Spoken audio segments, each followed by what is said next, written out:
ایک شخص نے ایک بزرگ سے پوچھا، ہمیں آپ کچھ ایسا کام بتائیں کہ لوگ ہمیں اچھا کہنے لگیں، لوگ ہمیں برا نہ کہیں، لوگ ہمیں بلند ترین کہیں کہ کون سا کام ہے جو ہم کر کے لوگ ہمیں اچھی عزت دیں۔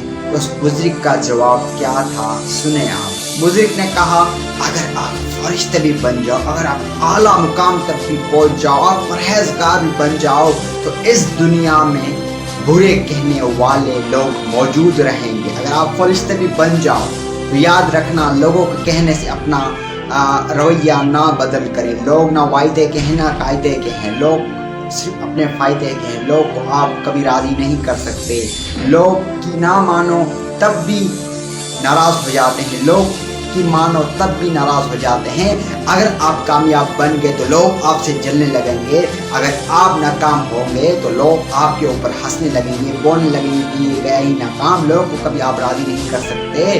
بس یہی تھا آج کا جو پیغام، کہ ہم ایسا کام نہیں کر سکتے جو لوگ ہم پر تانے تن کے تنقید نہ کریں، ایسا کام کوئی ہے ہی نہیں دوستو۔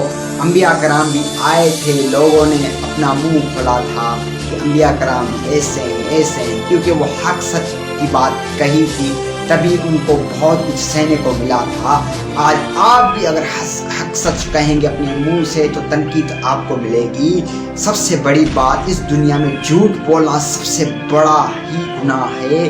اگر آپ یہ سچ بولیں گے تو لوگ آپ سے حسد اور جلنا لگیں گے کہ اس نے سارا سچ کیوں نہیں کہا، اس نے جھوٹ کیوں نہیں کہا۔ لوگ کتنے ہی اچھے کیوں نہ بن جائیں، جب اس کو آپ اس کی برائی اس کے منہ کے سامنے کریں گے تو لوگ آپ کو اصلی اپنا چہرہ دکھا دیں گے۔ لوگ کہیں گے کہ اس نے سچ بولا، اس نے میری خامی نکالی، پر یہ ہوگا سچ۔ یہی ہے دوستو آج کل سچ بولنے کا نقصان، اور فائدے ہی فائدے ہیں سچ کے، تو نقصان کہاں ہے؟ کسی کو آپ آئینہ دکھا رہے ہیں، کسی کو آپ ایک حقیقت بتا رہے ہیں، بس لوگ اس بات کو نہیں